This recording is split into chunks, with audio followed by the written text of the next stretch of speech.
وصلي على ما بعد فأعوذ بالله من الشيطان الرجيم بسم الله الرحمن رب اشرح لي صدري ويسر لي أمري واحلل عقدة من لساني يفقهوا قولي ربنا زدنا علما اللهم فقهنا في الدين رب يسر ولا تعسر وتمم بخير اللهم بارك لنا في أوطاننا اللهم أيدنا بروح القدس آمين يا رب العالمين. 28واں پارہ اعوذ باللہ من الشیطان الرجیم بسم اللہ الرحمن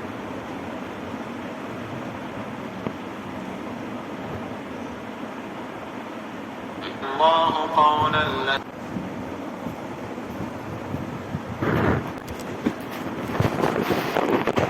بسم اللہ الرحمن الرحیم.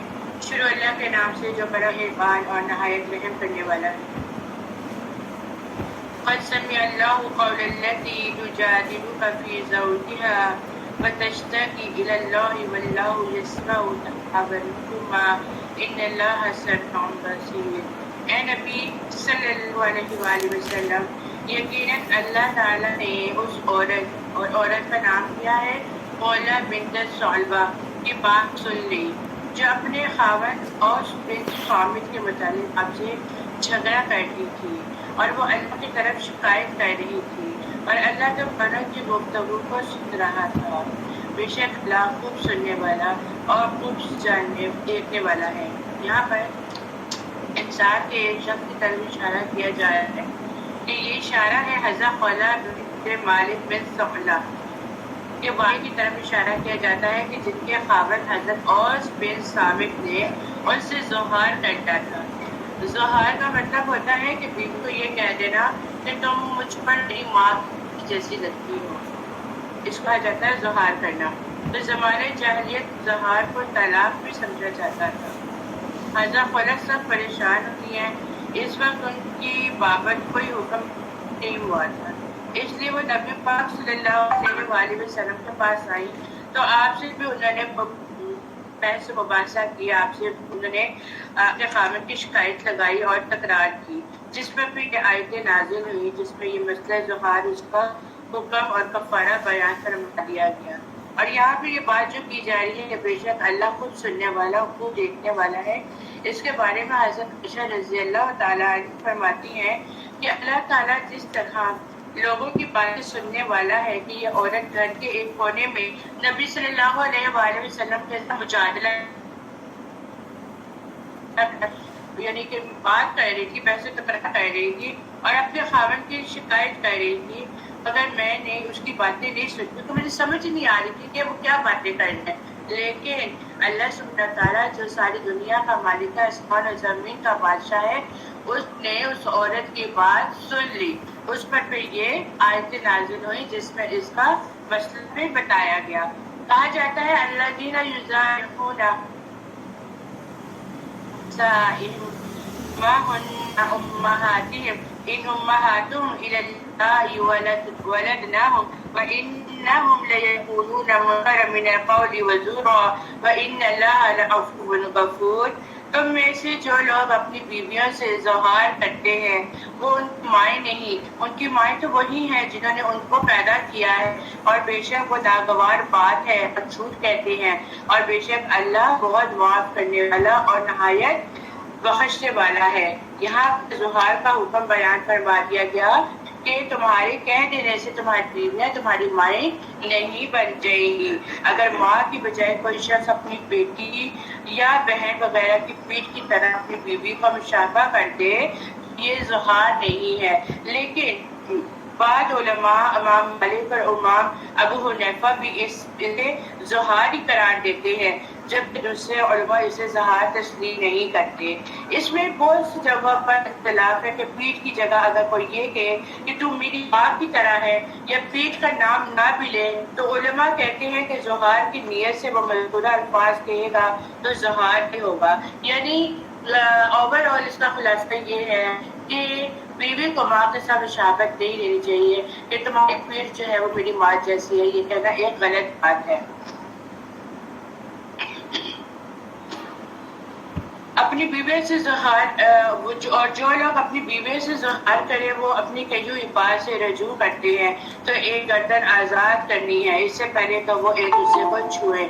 یعنی کہ اب ان کی بات کو ملامت ہو گئی ہے، اب اپنی بیوی سے رجوع کرنا چاہتے ہیں، ہم بستری کرنا چاہتے ہیں، تو اس میں کیا ہے کہ ان کو پہلے اپنی بات کا کفارہ ادا کرنا پڑے گا، اور اس کا کفارہ کیا ہے کہ ایک گردن آزاد کرنا ہے، اور اس کے بعد پھر وہ اپنی بیوی کو چھو سکتا ہے.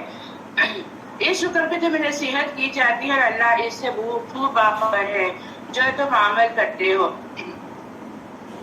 پھر جو شخص نہ پائے غلام تو 2 ماہ کے لگاتار روزے رکھنے ہیں اس سے پہلے کہ وہ ایک دوسرے کو چھوئے. پھر جو شخص کی استطاعت نہیں رکھتا تو وہ 60 مسکین کو کھانا دینا ہے. یعنی کہ اب اس کا کفارہ بیان کر دیا گیا ہے کہ سب سے پہلے تو یہ ہے، پہلے زمانے میں کیا تھا کہ غلام آزاد کرنے کی رواج قائم تھا، غلام ہوتے تھے آزاد کر دیا جاتا تھا، لیکن آج کل اگر معاشرے میں دیکھا جائے تو غلام نہیں ہوتے. تو پھر کیا ہے کہ آپس کے تعلقات یعنی کہ سیکشل ریلیشن کو قائم کرنے سے پہلے اگر یہ بات ہو جاتی ہے تو اس کا کفارہ کیا ہے کہ آپ نے لگاتار 2 مہینے کے روزے رکھنے ہیں.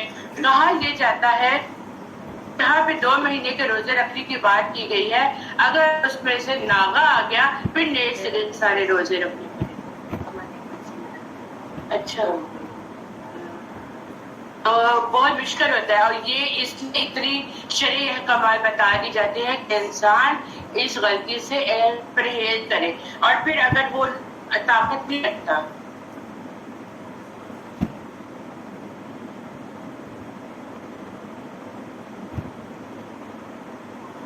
لینے سے باز آ جائے. یہ حکم اس لیے ہے کہ تم اللہ اور اس کے رسول پر ایمان لے آؤ، اور یہ اللہ کی حدیں ہیں اور کافروں کے لیے نہایت دردناک عذاب ہے. بے شک جو لوگ اللہ اور اس کے رسول کی مخالفت کرتے ہیں وہ ذلیل کیے جائیں گے جیسے وہ لوگ ذلیل کیے گئے جو ان سے پہلے تھے، اور یقیناً ہم نے واضح آیات اتاری ہیں اور کافروں کے لیے رسوا کن عذاب ہے.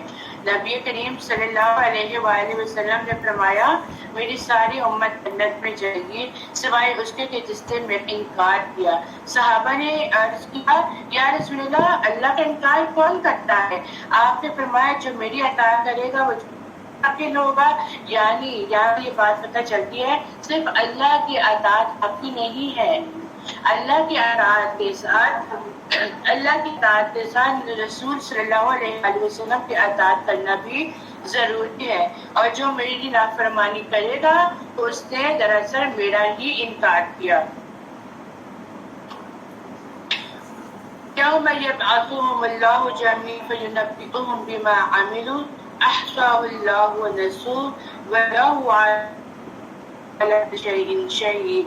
جس دن اللہ ان سب کو اٹھائے گا، زندہ کرے گا، پھر ان کو بتلائے گا جو انہوں نے عمل کیے. اللہ نے ان کو گن کر رکھا ہے جبکہ وہ انہیں بھول گئے ہیں، اور اللہ ہر چیز پر نگران ہے. یعنی کیا کہا جا رہا ہے یہاں پر کہ حقیقت یہ ہے کہ انسان اپنی ہی کہی ہوئی باتوں کو بھول جاتے ہیں. انسان چند لمحوں کے جاتا ہے، اور اسی طرح اپنے جو اس نے گزشتہ اعمال کیے ہیں اس میں کوئی گناہ کیے ہیں یا اس نے کوئی نیکیاں کی ہیں، پتہ نہیں کون کون سے معاملات کیے ہیں، لیکن وہ بہت کم ہی یاد رکھتا ہے، اس کے ذہن اسکپ ہو جاتا ہے. لیکن قیامت کے دن وہ انسان کے سامنے لایا جائے گا کہ انسان جان رہ جائے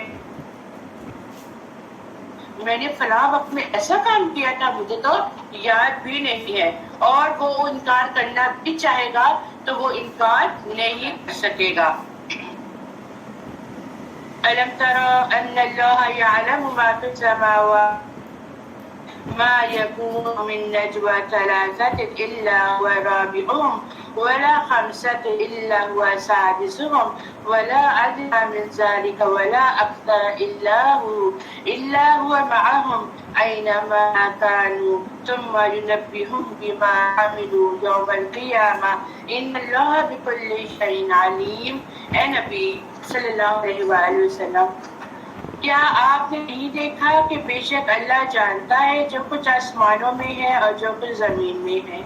3 افراد کی کوئی سرگوشی نہیں ہوتی مگر ان میں چھوٹا ہوتا ہے، نہ 5 آدمیوں کی مگر ان میں کوئی چھٹا ہوتا ہے، اور نہ اس سے کم اور نہ زیادہ ہوتا ہے جہاں کہیں بھی وہ ہو۔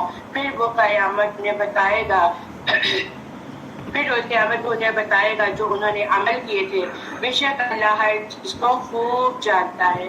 اب یہاں پر اخلاقیات کی بات بتائی جا رہی ہے، یہاں پہ ایک اصول بتایا جا رہا ہے کہ ہم لوگ ایک محفل میں بیٹھے ہوتے ہیں اور وہاں پہ گروپ بندیاں بن جاتی ہیں، جس آپ شادیوں میں چلے جاؤ یا گھروں میں اکٹھے ہو جاتی ہے ساری فیملی، تو 2 3 لوگ اکٹھے بیٹھ جاتے ہیں، اور وہاں پہ کیا ہے کہ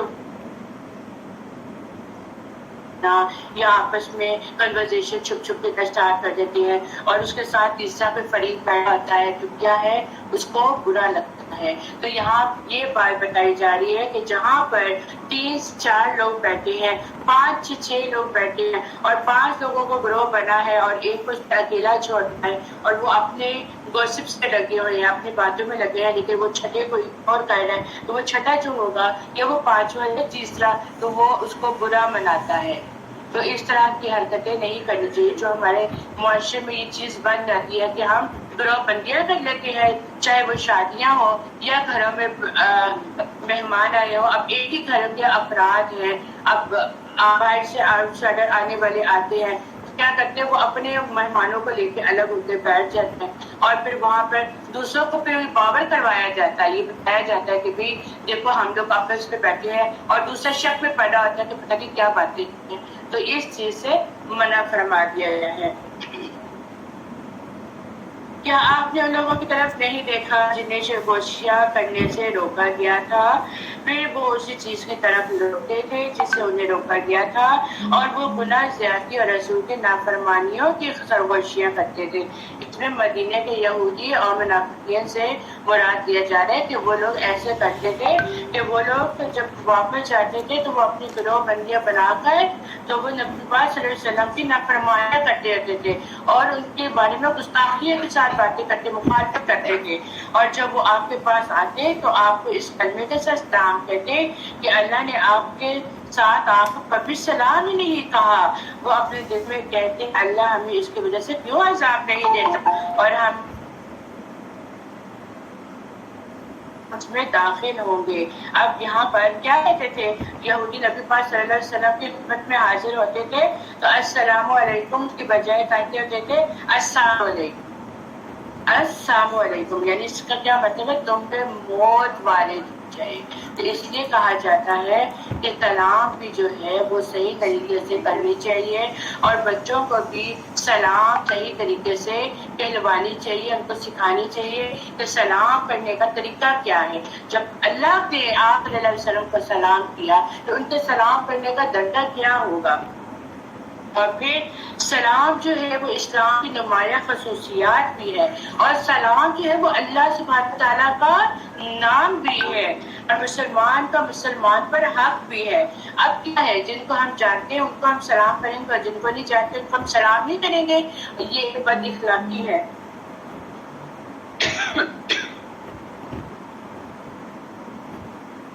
تو یہاں پر مسلمان کو گفتگو کرنے کا انداز بتایا جا رہا ہے کہ جب بھی سلام کرو تو مکمل سلام کرو، اور سلام اگر وہ جواب نہیں دیتا تو اللہ سبحانہ و تعالیٰ ان کے سلام جواب فرشتوں کے ذریعے دلوا دیتے ہیں۔ اور پھر کہا جاتا ہے کہ سلام میں پہل کرنا افضل ہے، چاہے وہ بڑا ہے یا چاہے وہ چھوٹا ہے۔ آپ صلی اللہ علیہ وآلہ وسلم جب راستے سے گزر رہے ہوتے تھے، چھوٹا بچہ بھی نظر آتا تھا تو آپ ان کو سلام کرنے میں پہل کرتے تھے، اور آج ہم لوگوں میں اتنی عقل ہے کہ ہم کہتے ہیں نہیں چھوٹا ہمیں سلام کریں، ہم کیوں سلام کریں؟ نہیں، نبی پاک صلی اللہ علیہ وسلم کی اگر سنت کو دیکھا جائے تو ان کی سنت کیا تھی؟ نہ بڑا کو دیکھا نہ چھوٹے کو دیکھا، خود ہی پہل کر لی، کیوں؟ اس میں بھی اجر ہے۔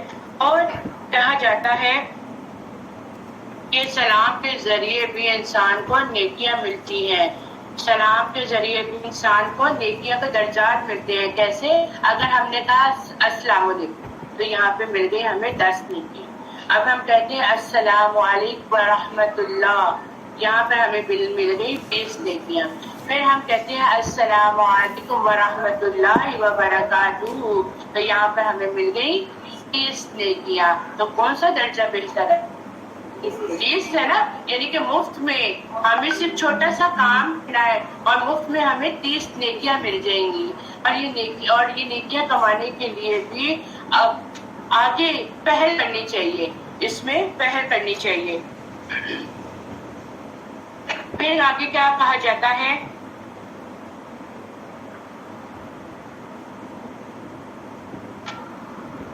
یا ایھا الذین آمنوا اذا تناجیتم فلا تتناجوا بالاثم والعدوان ومعصیۃ الرسول وتناجوا بالبر والتقوى واتقوا اللہ الذی الیہ تحشرون.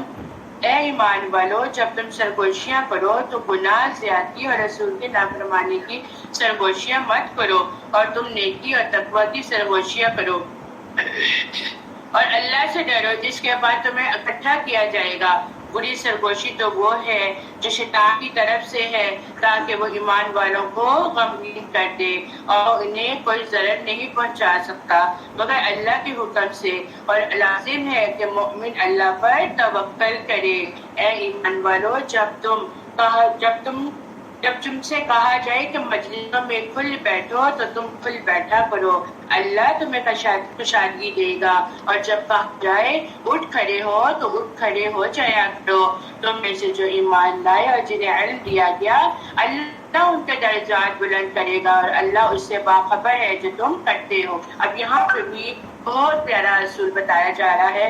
اور یہاں پہ کیا کہا جا رہا ہے؟ یہاں پہ کہا جاتا ہے کہ کھل کے بیٹھو. کھل کے بیٹھنے کا مطلب یہ ہے کہ اب ہم مجلس میں بیٹھے ہیں، ٹھیک ہے، اب کوئی آ جاتا ہے تو ہمیں اپنا دل نہیں تنگ کرنا چاہیے کہ ہم اس کو جگہ کیوں دیں، اس کو جگہ دینی ہے. اور کہتے ہیں کہ جو دوسروں کو جگہ دیتا ہے بیٹھنے کی، اس کے لیے جگہ بناتا ہے، تو اللہ سبحانہ و تعالیٰ دنیا اور آخرت کے لیے اس کے رزق کو کشادہ کر دیتے ہیں. اللہ سبحانہ و تعالیٰ اس کی نیکیوں میں درجات لکھ دیتا ہے.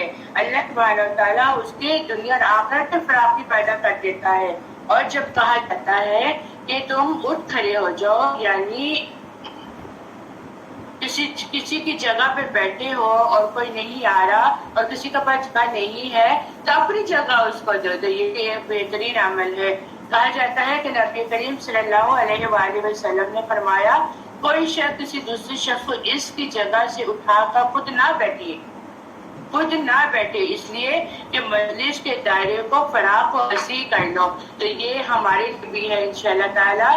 آگے تکمیل کا ٹائم آئے گا، لوگ آئیں گے تو آپ لوگوں نے اپنے آپ کو دل بڑا کرنا ہے. یہی سے پتہ چلتا ہے کہ انسان کی اوقات، انسان کا کردار کا، اپنے دلوں کو وسیع کرتے ہوئے لوگوں کے لیے جگہ بنانی ہے تاکہ کم سے کم جگہ پہ زیادہ سے زیادہ لوگ بیٹھ کے اور فائدہ اٹھایا جا سکے. اور اس کے سلسلے میں اللہ سبحانہ تعالیٰ جنت میں وسیع وسعت اور فراخی عطا فرما دیں گے.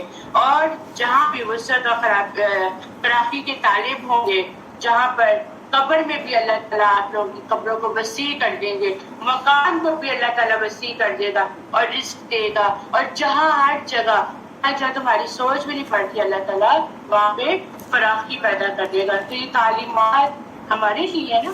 کیا ہمیں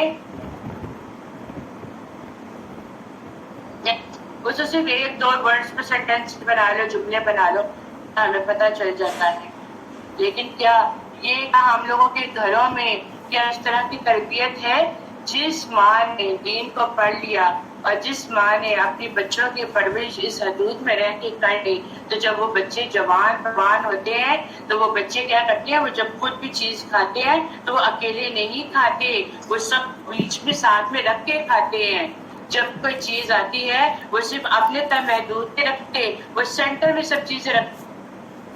کہ اب جو ہے وہ اس سے فائدہ اٹھائیں. یہ اخلاقیات ہوتی ہیں. یہاں سے پتہ چلتا ہے کہ ماں باپ کی تربیت کیا ہے اور یہاں سے پتہ چلتا ہے انہوں نے کتنی تربیت اپنے دین میں رہ کر اپنے ماں باپ کی سائڈ میں رہ کر پرورش پائی ہے. تو یہ چھوٹی چھوٹی باتیں جو ہیں یہ کاؤنٹ کی جاتی ہیں اور یہ چیزیں جو ہے یہ ہماری اولادوں میں اگر ہوں گی تو لوگ آنکھوں سے دیکھ کے پہچان کے کہ ان کے پیچھے تربیت کیا چلی آ رہی ہے. ٹھیک ہے, تو یہ بہت میٹر کرتی ہیں یہ باتیں. تو ہمیں یہی چیز قرآن بھی بتاتا ہے. یا ایھا الذین آمنوا تم میں سے ایمان لائے ہیں اور جنہیں علم دیا گیا ہے اللہ ان کے درجات کو بلند کر دے گا اور اللہ اس سے باخبر ہے جو تم کرتے ہو. یا ایھا الذین آمنوا اذا جئتم الرسول فقدموا بین یدی نجواکم صدقہ. اے ایمان والو جب تم رسول سے خفیہ بات کرو تو اپنی خفیہ بات سے پہلے صدقہ پیش کر دیا کرو, یہ تمہارے لیے بہت بہتر زیادہ پاکیزہ ہے. پھر اگر تم صدقے کی ہمت نہ کر پاؤ تو بے شک اللہ غفور الرحیم ہے. یعنی بہتری اس لیے ہے کہ صدقے سے تمہارے دوسرے غریب مسلمانوں کو فائدہ ہوگا اور پاکیزہ تر اس لیے ہے کہ یہ ایک عمل صالح عطایت الہی ہے جس سے انسانی نفوس کی تطہیر ہوتی ہے. اور اس سے ہمیں یہ بھی پتہ چلتا ہے کہ جب بھی ہمیں کوئی معاملہ پیش آ جائے یا جب ہم نے کوئی بڑے مسئلے میں کسی بڑے سے بات کرنی اور ہمارے اندر ہمت نہ ہو, ظاہر سی بات ہے آج بھی ہمارا یہ حال ہے کہ آج ہم اس عہدے پہ پہنچے ہیں اپنے استادوں کی وجہ سے, اور آج بھی ہمارا یہ حال ہے کہ جب ہم اپنی استادوں سے بات کرنا چاہتے ہیں تو ہم 100 دفعہ سوچ رہے ہوتے ہیں کہ ہم نے کس طرح لینگویج استعمال کرنی ہے, ہم نے کس طرح ان سے بات کرنی ہے کہ ہماری بات بھی بن جائے اور وہ ہماری بات بھی سن لیں. تو بہترین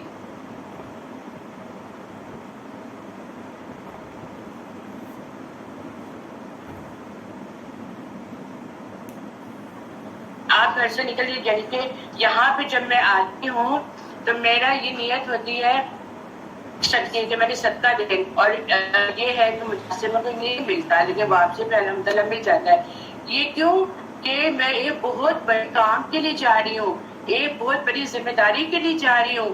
اللہ تعالیٰ میری زبان میں ایسی تاثیر پیدا کرنا کہ میری زبان سے لوگوں کو حق بات پہنچے, اور اس کے لیے صدقہ کر دینا, پھر اللہ کے حوالے کر دینا, اور پھر یہ کیا ہے کہ آپ کے سارے معاملات جو ہیں وہ آسان ہو جاتے ہیں. اور پھر جب واپس ہوتی ہو تو الحمدللہ صدقہ دے دیا جاتا ہے. اور نہیں ہے, اگر آپ کے پاس نہیں ہے تو کسی کو ایک اچھی بات ہی کہہ دو, کسی کو ایک نصیحت والی بات ہی سمجھا دو, یہ بھی صدقے میں کاؤنٹ ہو جاتی ہے. کیا تم مجھ سے ڈر گئے ہو کہ اپنے خفیہ مشوروں سے پہلے صدقات پیش کرو؟ چنانچہ جب تم نے یہ نہ کیا اور اللہ نے بھی تمہیں معاف کر دیا تو اب تم نماز قائم کرو اور زکوٰۃ ادا کرو اور اللہ اور اس کے رسول کے اطاعت کرو, اور اللہ اس سے خوب باخبر ہے جو تم کرتے ہو. کیا آپ نے ان لوگوں یعنی منافقین کو نہیں دیکھا جنہوں نے اس قوم یعنی یہود سے دوستی کی جن پر اللہ غصے ہوا؟ نہ وہ تم میں سے ہیں اور نہ ان میں سے, اور وہ جھوٹ پر قسمیں کھاتے ہیں حالانکہ وہ جانتے ہیں اللہ نے ان کے لیے شدید عذاب تیار کر رکھا ہے. بے شک یہ لوگ برے ہیں جو وہ عمل کرتے ہیں. اتخذوا ایمانہم جنۃ فصدوا عن سبیل اللہ فلہم عذاب مہین, اور انہوں نے اپنی قسموں کو ڈھال ہی بنا لیا ہے, پھر انہوں نے اللہ کی راہ سے روکا, لہذا ان کے لیے رسوا کن عذاب ہے.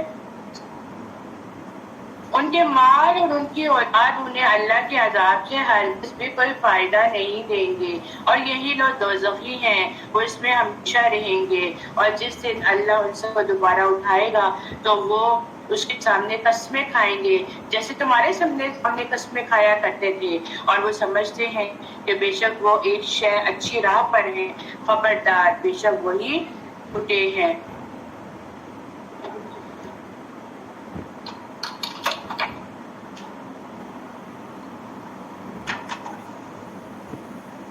ان پر شیطان غالب آ گیا, پھر اس نے انہیں اللہ کا ذکر بھلا دیا. یہ لوگ شیطان کا گروہ ہیں, خبردار بے شک شیطانی گروہ طرف آنے والے ہیں. ان الذين يحادون الله ورسوله اولئک فی الاذلین، بے شک جو لوگ اللہ اور اس کے رسول کی مخالفت کرتے ہیں وہی ذلیل ترین لوگوں میں سے ہیں۔ بہت ڈرنے والی بات ہے، اور یہاں پہ بتایا گیا ہے کہ جو اللہ اور اس کے رسول کی مخالفت کرتے ہیں، جو اللہ اور اس کے رسول کے بات کو پیچھے رکھ دیتے ہیں، پس پشت دیتے ہیں، ان کی نافرمانی کرتے ہیں، تو وہ کیا ہے، وہ دنیا میں بھی رسوا اور ذلیل ہوں اور آخرت میں بھی وہ ذلیل اور رسوا ہوں گے۔ اللہ نے رکھا ہے کہ میں اور میرے رسول ضرور غالب آئیں گے، بے شک اللہ کا بھی بڑا زبردست ہے۔ اے بھی ایسی کوئی قوم کیوں نہیں پائیں گے جو اللہ اور روز آخرت پر ایمان رکھتے ہوں کہ وہ اس سے دوستی کریں جو اللہ اور اس کے رسول کی مخالفت کرتے ہوں، اگرچہ وہ ان کے باپ یا ان کے بیٹے یا ان کے بھائی یا ان کا کوئی کنبہ قبیلہ ہی کیوں نہ ہو۔ یہی لوگ ہیں کہ اللہ نے ان کے دلوں میں ایمان لکھ دیا ہے اور ان کی تائید کی ہے اپنی طرف سے ایک روح کے ساتھ، اور انہیں ایسی جنتوں میں داخل کرے گا جن کے نیچے نہریں جاری ہوں گی اور ان میں وہ ہمیشہ رہیں گے۔ اللہ ان سے راضی ہے، وہ اس سے راضی ہیں۔ یہی لوگ اللہ کا گروہ ہیں، جان لو بے شک جو اللہ کا گروہ ہے وہی فلاح پانے والا ہے۔ سورۃ الحشر مدنی تلاوت کیا۔ بسم اللہ الرحمن الرحیم سبح للہ ما فی السماوات العزیز الحکیم هو الذی اخرج الذین کفروا من اہل الكتاب من دیارهم لأول الحشر ما ظننتم ان يخرجوا وظنوا انهم مانعتهم حصونهم من اللہ فآتاهم الله من حيث لم يحتسبوا وقذف في قلوبهم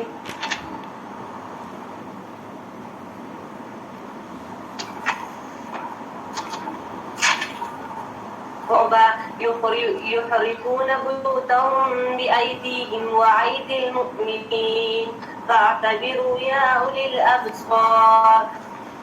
بسم اللہ الرحمن الرحیم سبح للہ ما فی السماوات وما فی الارض وهو العزیز الحکیم۔ اللہ کے لیے تسبیح کرتی ہے جو چیز آسمانوں میں ہے اور زمین میں ہے، اور وہی غالب ہے، خوب حکمت والا ہے۔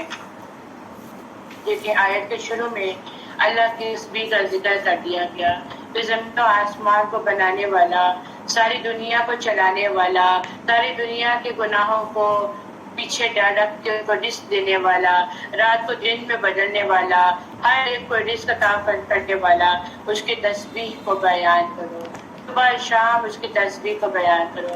کیا ہمیں نہیں چاہیے کہ ہم بھی اللہ کی تسبیح بیان کریں؟ چلیں آئے پہ مل کے پڑھتے ہیں۔ سبحان اللہ والحمد للہ ولا الہ الا اللہ ولا حول ولا قوة الا باللہ العلی العظیم۔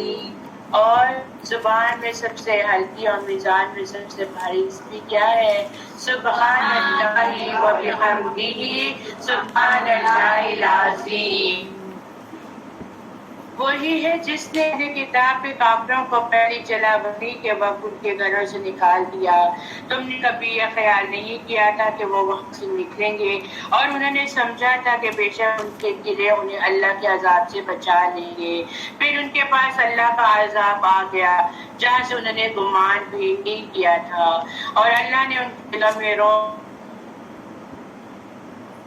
اور وہ اپنے اپنے ہاتھوں ہی اجاڑتے تھے، اور مومنوں کے ہاتھوں بھی۔ تو اے آنکھوں والوں عبرت پکڑو کہ ان کا کیا حال ہوا کہ انہوں نے بڑی بڑی عمارتیں بنا لینے کے بعد انہیں سمجھا کہ ہمیں تو موت نہیں آئے گی، اور موت بھی ان کو آ کر رہی اور ان کو اوندے منہ ہلاک کر دیا گیا۔ اور اگر یہ نہ ہوتا کہ اللہ نے ان کا جلا وطن ہونا لکھ دیا تھا تو وہ انہیں ضرور دنیا میں ہی عذاب دے دیتا، اور ان کے لیے آخرت میں آگ کا عذاب ہے۔ یہ اس لیے اللہ اور اس کے رسول کی مخالفت کی ہے، اور جو کوئی اللہ کی مخالفت کرے گا تو بے شک اللہ سخت عذاب دینے والا ہے۔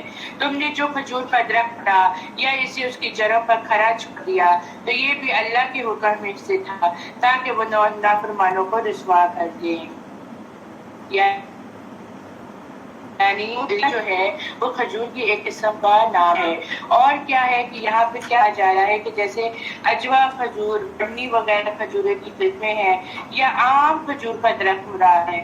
دوران محاصرہ نبی کریم صلی اللہ علیہ وآلہ وسلم کے حکم سے مسلمانوں نے بنو نذیر کے کھجور کے درخت کو آگ لگا دی تھی اور کچھ کاٹ دی تھی اور کچھ چھوڑ دیا تھا، جس سے دشمن کو تھا وہ آڑے آ گیا تھا، اور یہ واضح کرنا تھا کہ اب مسلمان تم پر غالب ہے، وہ تمہارے اموال اور جائیداد میں جس طرح چاہیں گے تصرف کرنے پر قادر ہیں۔ تو اللہ تعالیٰ نے مسلمانوں کی اس حکمت عملی کی سبب تجویز فرمائی اور اسی یہودی کی رسوائی کا ذریعہ بنا دیا، اور اللہ نے ان سے اپنے رسول کی طرف جو مال اٹھایا تو اس کے لیے تم نے گھوڑے اور اونٹ نہیں دورائے، بس اللہ اپنے رسولوں کو جس پر آتا ہے غلبہ دیتا ہے، اور اللہ ہر چیز پر خوب قادر ہے۔ اللہ اپنے رسول کی طرف بستیوں والوں کے مال سے جو کچھ لوٹا دے تو وہ اللہ کے لیے اور اس رسول کے لیے اور اس کے قرابت داروں کے لیے اور یتیموں کے لیے اور مسکینوں اور مسافروں کے لیے ہے، تاکہ وہ مال تمہارے دولت مندوں ہی کے درمیان گردش نہ کرتا رہے، اور اللہ کا رسول تم جو کچھ دے تو وہ لے لو، اور جس سے منع کرے تو اس کو چھوڑ دو، اور اللہ سے ڈرتے رہو، بے شک اللہ سخت سزا دینے والا ہے۔ مال فے کیا ہوتا ہے؟ ان مہاجر فقراء کے لیے ہے جو اپنے گھروں اور جائیدادوں سے نکالے گئے، وہ اللہ کا فضل اور اس کی رضا ڈھونڈتے ہیں، اور اللہ ان کے رسول کی مدد کرتے ہیں، اور یہی سچے لوگ ہیں۔ اور ان کے لیے ہے جنہوں نے مدینہ کو گھر بنا لیا تھا اور ان مہاجرین سے پہلے ایمان لا چکے تھے، وہ انسان ان سے محبت کرتے ہیں جو ان کی طرف ہجرت کرتے ہیں، اور اپنے دل میں اس مال فے کی کوئی حاجت نہیں پاتے، اور جو ان مہاجرین کو دیا جب ان کو ترجیح دیتے ہیں اگرچہ خود انہیں سخت ضرورت ہو، اور جو کوئی اپنے نفس لالچ سے بچا لیا گیا تو لوگ فلاح پانے والے ہیں۔ یعنی یہاں پر کیا بات کی جا رہی ہے؟ خود بھوکے رہ کر کسی کا بھلا کر دینا، خود بھوکے رہتے ہو لیکن کسی کے لیے کسی کو کھلا دینا، اور انسان کے اندر یہ کوالٹی پائی جاتی تھی کہ وہ دوسروں کی مدد کیا کرتے تھے۔ اور یہاں پر شح کا لفظ استعمال کیا گیا ہے، یہاں پہ ہے نفس کا لالچ، اور نفس کے لالچ کا علاج کیا ہوتا ہے؟ آپ صلی اللہ علیہ وآلہ وسلم نے فرمایا جو شخص بخیل ہو اور وہ کثرت سے سبحان اللہ و بحمدہ پڑھے تو اللہ کے نزدیک سونے کے پہاڑ خرچ کرنے سے زیادہ بہتر ہے۔ تو لوگوں کی تنگی کا علاج بھی، لوگوں کی پریشانی کا علاج بھی اس کلمے کے اندر رکھ دیا گیا ہے، کسی کو جو پریشان ہو۔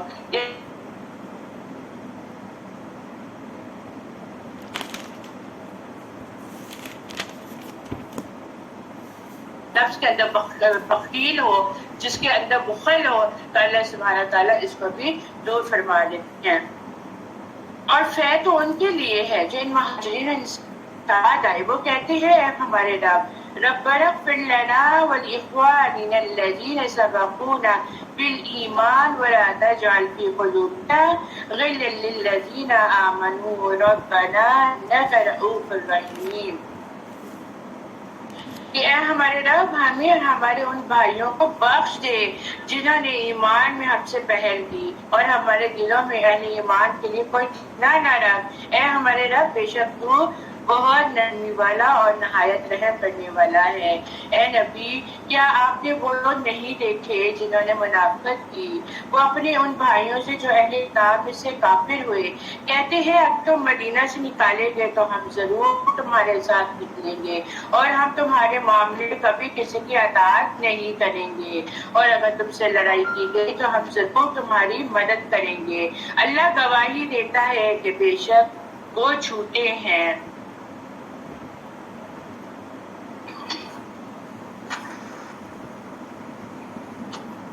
اگر وہ یہود نکالے گئے تو یہ منافقین ان کے ساتھ نہیں نکلیں گے، اور اگر ان سے لڑائی کی گئی یہ ان کی مدد نہیں کریں گے، اور اگر ان کی مدد کو پہنچ لوگ گر کر بھاگ جائیں گے، پھر ان کی مدد نہیں کی جائے گی۔ لا انتم اشد رہبۃ فی صدورہم من اللہ ذلک بانہم قوم لا یفقہون۔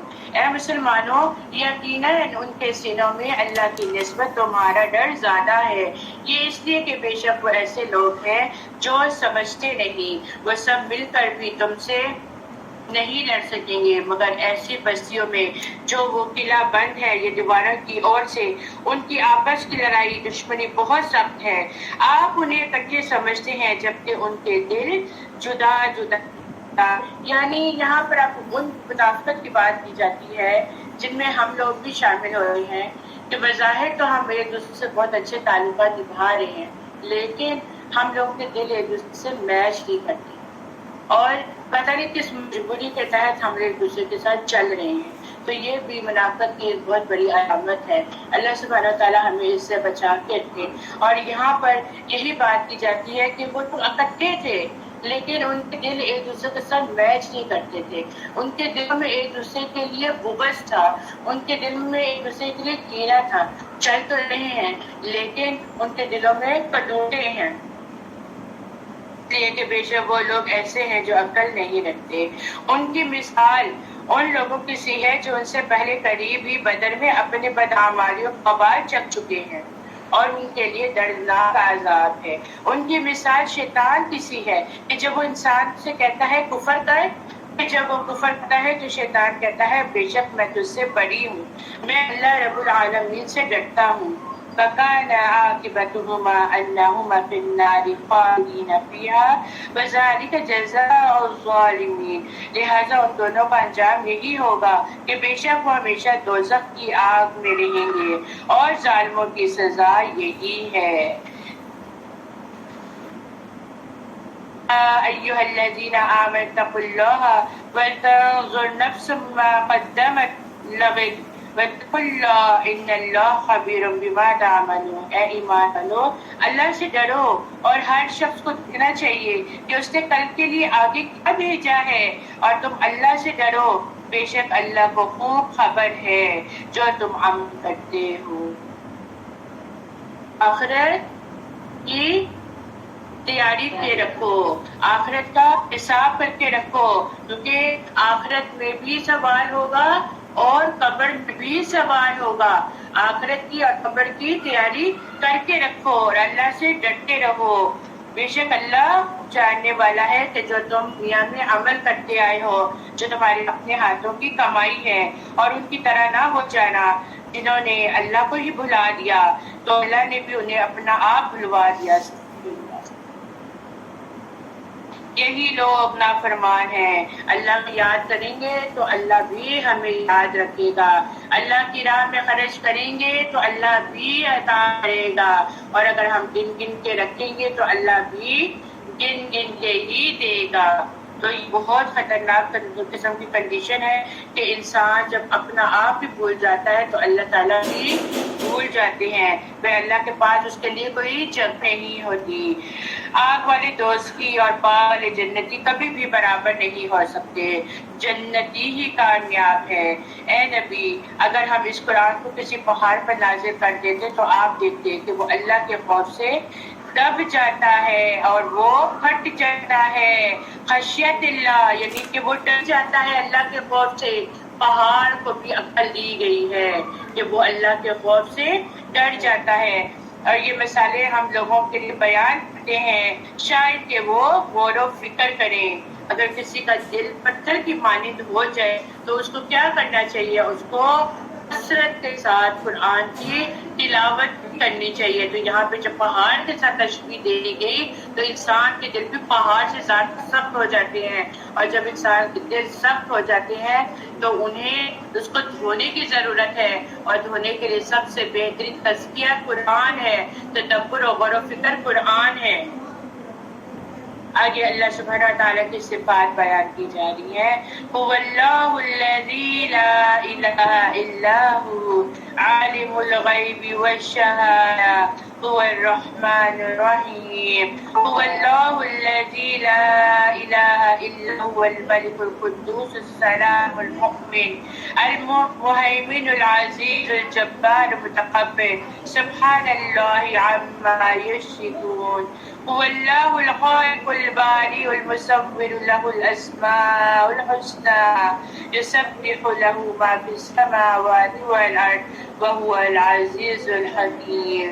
وہ اللہ ہی تو ہے جس کے سوا کوئی معبود نہیں. وہ غیب اور حاضر کا جاننے والا ہے. وہ تو رحمان ہے, وہ رحیم ہے. اب اس کے سوا کوئی معبود نہیں ہے. وہ بادشاہ ہے, نہایت پاک ہے, سلامتی والا ہے, امن دینے والا ہے, نگہبان ہے, زبردست ہے, زور آور ہے, بڑائی والا ہے, پاک ہے اللہ اس سے جو وہ شرک کرتے ہیں.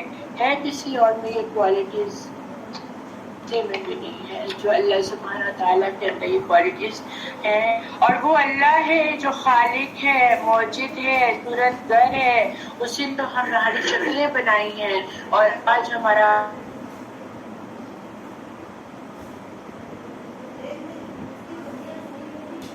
میں لگے ہوئے ہیں.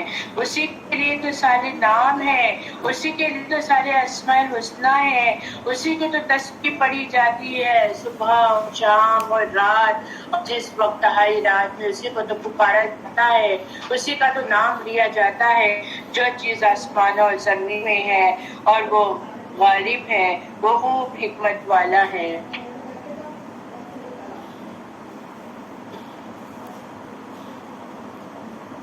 یہ جو آخری والے اللہ تعالیٰ کی تعریف جیسے وہ اللہ الذی لا الہ الا ہو سے آخر تک ہے, جو صبح شام ایک مرتبہ پڑھتا ہے کہ 70,000 فرشتے اس کی خدمت میں لگ جاتے ہیں. اس کے آماش ہے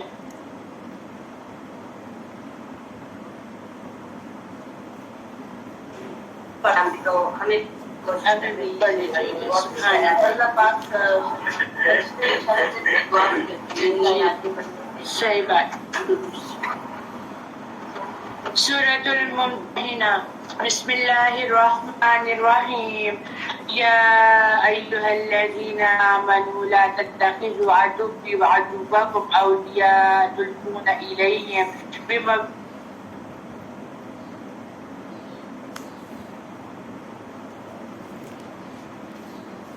یا من تؤمنوا باللہ وربکم ان کنتم خرجتم جہاد فی سبیلی وابتغاء مرضاتی تسرون الیہم بالمودۃ وانا عالم بما اخفیتم وما اعلنتم ومن یفعلہ منکم فقد ضل سواء السبیل.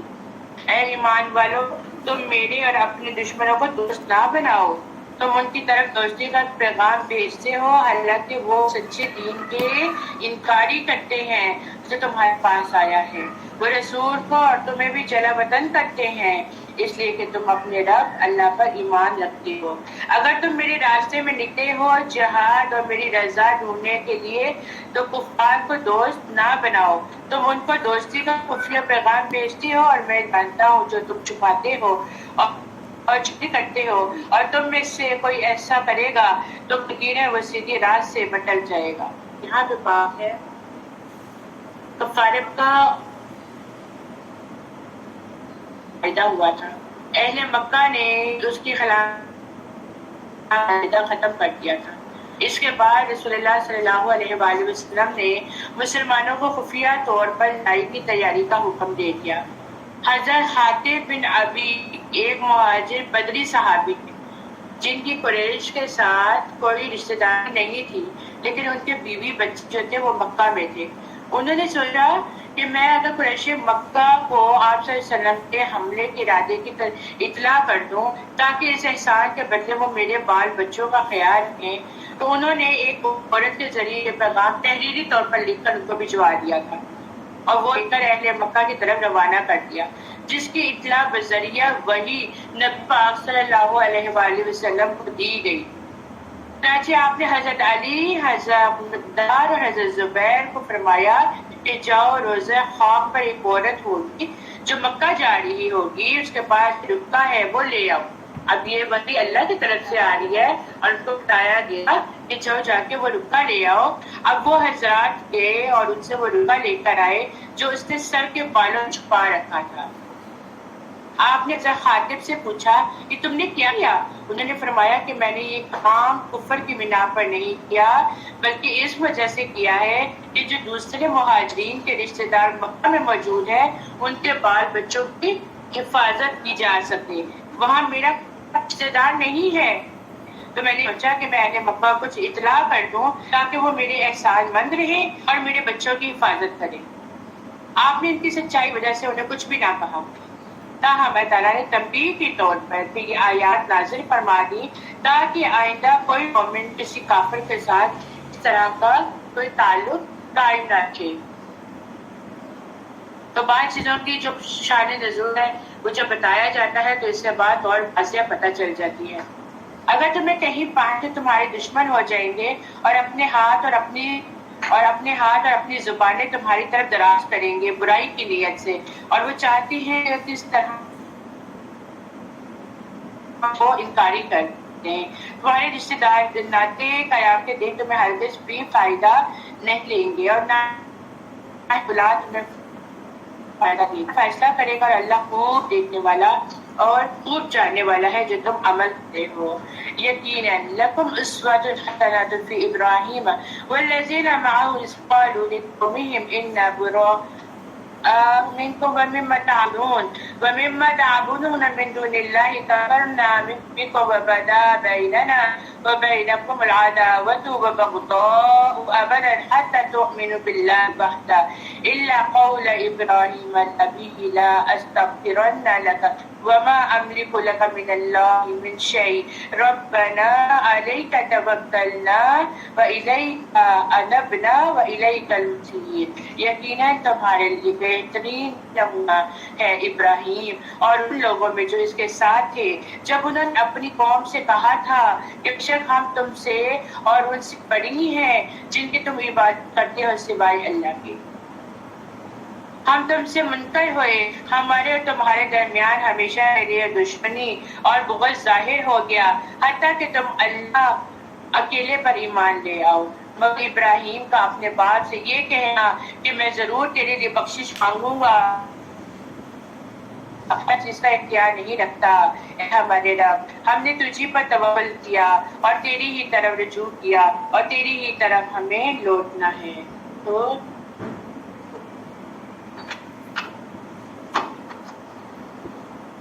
توکل کا مطلب ہے کہ امکانی حد تک ظاہری اسباب اور وسائل اختیار کرنے کے بعد معاملہ جو ہے وہ اللہ کے سپرد کر دیا جائے. یہ مطلب نہیں ہے کہ ظاہری وسائل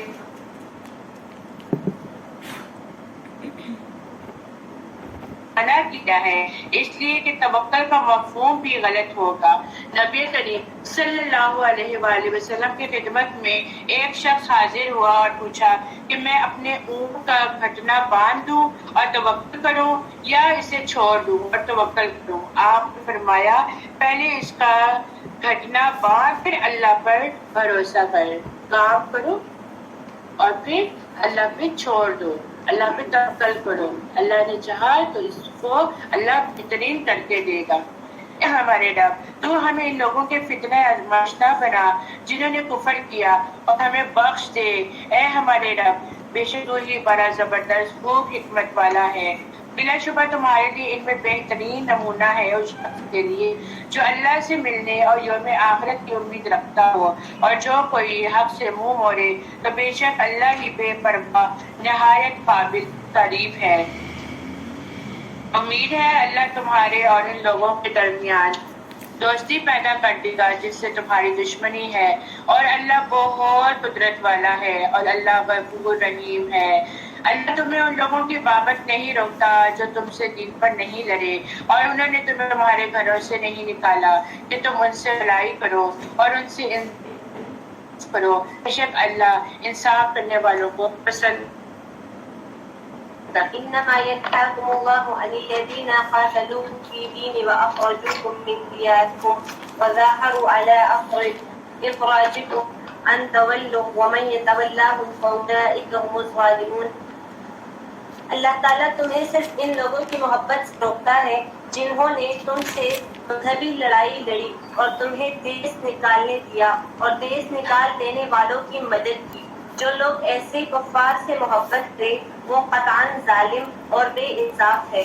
اے ایمان والو، جب تمہارے پاس مسلمان عورتیں ہجرت کر کے آئیں تو تم ان کا امتحان لے لیا کرو۔ دراصل ان کے درمیان کو بخوبی جاننے والا تو اللہ ہی ہے، لیکن اگر وہ تمہارے ایماندار معلوم ہو تو اب تم ان کے کفار کی طرف واپس نہ کرو، یہ ان کے لیے حلال نہیں کے لیے حلال ہے، اور جو خرچ ان کفار کا ہوا ہو وہ انہیں ادا کرو۔ ان عورتوں کو ان کے مہر دے کر ان سے نکاح کر دینے میں تم پر کوئی گناہ نہیں، اور کافر عورتوں کی ناموس اپنے قبضے میں نہ رکھو، اور جو کچھ تم نے خرچ کیا ہو مانگ لو، اور جو کچھ ان کفار نے خرچ کیا ہو وہ بھی جو تمہارے درمیان کر رہا ہے۔ اللہ تعالیٰ بڑے علم والا اور حکمت والا ہے۔ جب مکہ سے کفار آ گئے تھے مکہ سے مدینہ آ گئے تھے تو وہاں پر معاہدہ ہوا تھا کہ جو لوگ مکہ سے مدینہ آئیں گے ان کو نہیں چھوڑا جائے گا۔ کفار نے کہا کہ ان کو واپس بھیجنا ہے، تو پھر کچھ عورتیں آئی تھی ایمان لا کر، تو اللہ تعالیٰ ان کو بھیج رہے تھے، تو اللہ تعالیٰ نے ان کے بارے میں یہ آیت نازل کر دی کہ آپ ان کے ایمان کی تحقیق کریں، اگر سچے میں ایمان ہے کسی غرض سے نہیں آئی تو ایمان کو قبول کریں، ان کو یہاں پر رہنے دیں۔ وَإِن فَاتَكُمْ شَيْءٌ مِّنْ أَزْوَاجِكُمْ إِلَى الْكُفَّارِ فَعَاقَبْتُمْ فَآتُوا الَّذِينَ ذَهَبْتُمْ أَزْوَاجُهُمْ، اور اگر تمہاری کوئی بیوی تمہارے ہاتھ سے نکل جائے اور کفار کے پاس چلی جائے پھر تمہیں اس کے بدلے کا کچھ مل جائے تو جن کی بیویاں چلی گئی ہیں انہیں ان کے اخراجات کے برابر ادا کرو، اور اللہ سے ڈرتے رہو جس پر تم ایمان رکھتے ہو۔ اے پیغمبر، جب مسلمان عورتیں آپ سے ان بات پر بیعت کرنے آئے کہ وہ اللہ کے ساتھ کسی کو شریک نہ کریں گی، چوری نہ کریں گی، زناکاری نہ کریں گی، اپنی اولاد کو نہ مار ڈالے گی، اور کوئی ایسا بہتان نہ باندھے گی جو خود اپنے ہاتھ پیروں کے سامنے دھر لے، اور کسی امر شرعی میں تیری بے حکمی نہ کریں گی، تو آپ ان سے بیعت کر لیں اور ان کے لیے اللہ سے بخشش طلب کریں، بے شک اللہ تعالیٰ بخشنے والا اور معاف کرنے والا ہے۔ یاد رکھیں کہ جو عورتوں نے نبی پاک صلی اللہ علیہ وسلم سے بیعت کی تھی وہ ان کے ہاتھ پہ نہیں کی تھی، وہ زبانی کلامی بیعت ہوئی تھی۔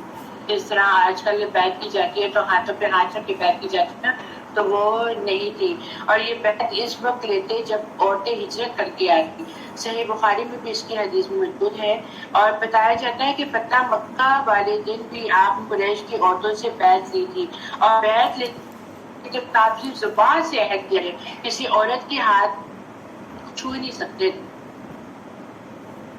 یہ ہے کہ اللہ کی قسم بیعت میں نبی صلی اللہ علیہ وسلم کے ہاتھ کبھی کسی عورت کے ہاتھ کو نہیں چھوا تھا، اور بیعت کرتے وقت آپ صرف یہ فرماتے تھے کہ میں نے ان باتوں پر تجھ سے بیعت لے لی ہے، اور بیعت میں آپ یہ عہد عورتوں سے لیتے تھے، کیا عہد کرتے تھے کہ وہ نوحہ نہیں کریں گی، وہ گریبان چاک نہیں کریں گی، وہ سر کے بالوں کو نہیں نوچیں گی، اور جاہلیت کی طرح بیان نہیں کریں گی۔ تو یہاں پہ اسی چیز پر کر گیا ہے کہ اکثر یہ ہوتا ہے کہ جن گھروں میں کوئی فوتی ہو جاتی ہے تو وہاں عورتیں بیان کرنے لگ جاتی ہیں، اپنے اپنے سینوں کو پیٹنے لگ جاتی ہیں، اور پھر بال عجیب و غریب ہوتا ہے، اور کہا جاتا ہے اس کے بارے میں بہت سخت حدیث ہے کہ جس گھر میں جو لوگ بیان کرتے ہیں اور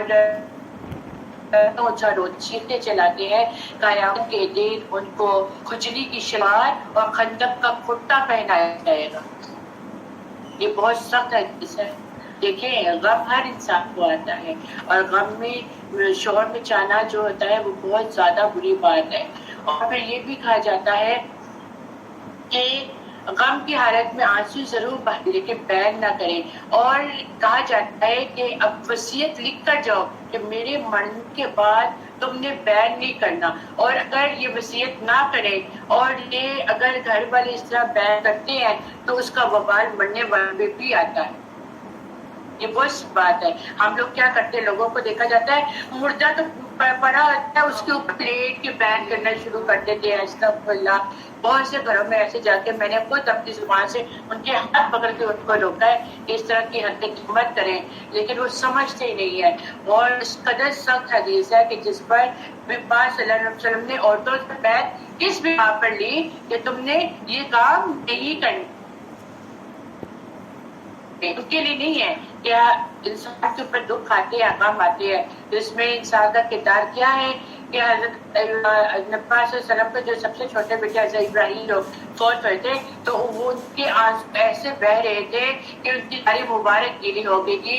تو وہ کہتے تھے آنسو کا میرا اختیار نہیں ہے، رونا تو آتا ہے، غم تو بہرحال ہے، لیکن اس پر آواز مسکرائی نہیں نکال پائے. تو یہ بات ہمیں بتائی گئی ہے. يا أيها الذين آمنوا لا تتولوا قوما غضب الله عليهم قد يئسوا من الآخرة كما يئس الكفار من أصحاب القبور. اے مسلمانوں، تم اس قوم سے دوستی نہ رکھو جن پر اللہ کا غضب نازل ہو چکا ہے، جو آخرت سے اس طرح مایوس ہو چکے ہیں جیسے مردہ اہل قبر سے کفار ناامید ہے. بسم الله الرحمن الرحيم.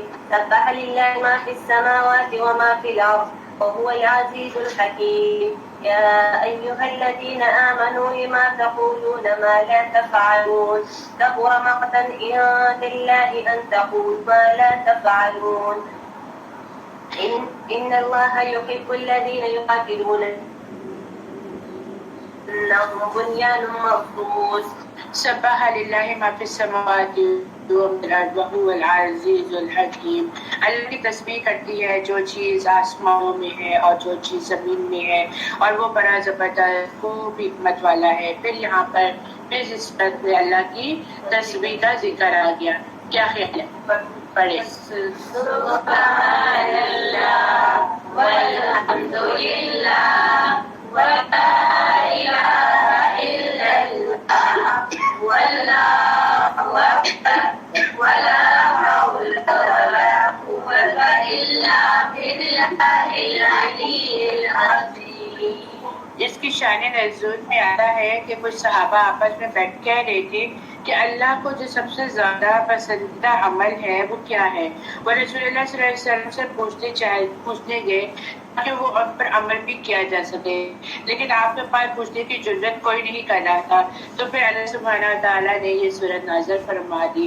اور اب اس سورت میں کیا بتایا جائے گا کہ یا ایھا الذین آمنوا لم تقولون ما لا تفعلون. اے ایمان والو، تم وہ بات کیوں کرتے ہو جو تم کہتے ہو جو تم کرتے نہیں ہو. بہت بڑی بات کی ہے کہ تم وہ بات کیوں کرتے ہو جو کرتے نہیں. بولو فعل کا تضاد یہاں پہ بتایا جا رہا ہے. دوسروں کو تو بہت آسانی سے کہہ دیا جاتا ہے تم ایسے کرو، تم ویسے کرو، میرا فلاں ایسے کرتا ہے، میرا فلاں ویسے کرتا ہے، تم بھی کرو، اور خود ہی ہم وہ کام نہیں کرتے. اللہ کے یہاں بڑی ناراضگی والی بات ہے کہ تم وہ بات ہو جو تم کرتے ہی نہیں ہو.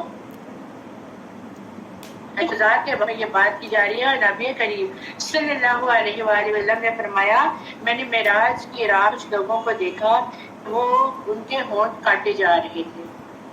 آپ کو پتا ہے ہونٹ جو ہوتی ہے بہت سینسیٹیو ہوتی ہے.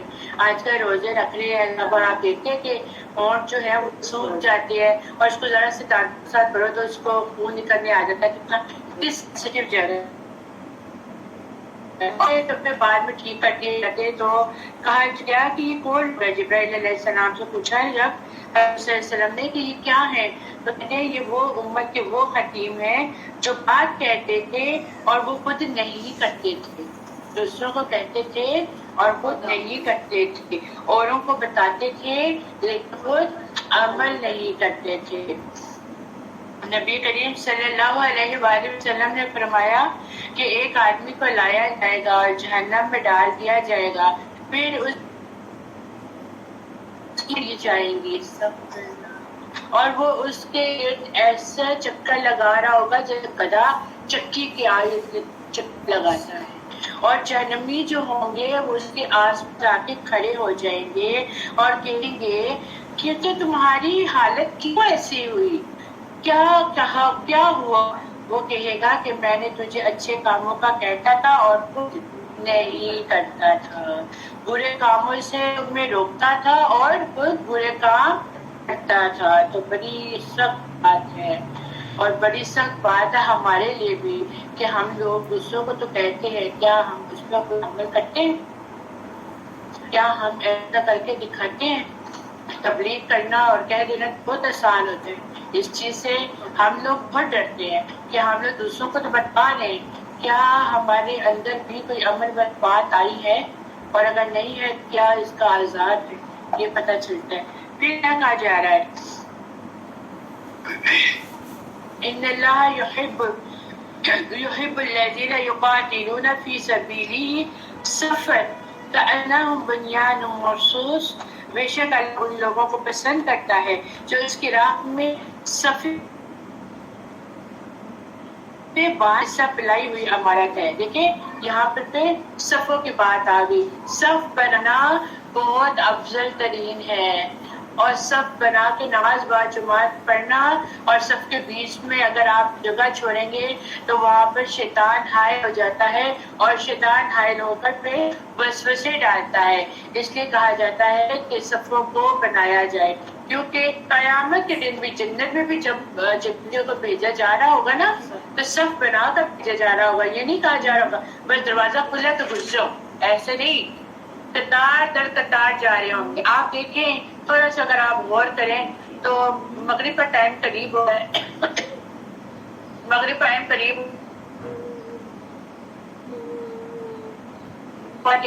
بنا رہے ہوتے ہیں، سب بنا کر وہ بھی جا رہے ہوتے ہیں، تو ہم انسان کیوں نہیں یہ بات سمجھتے؟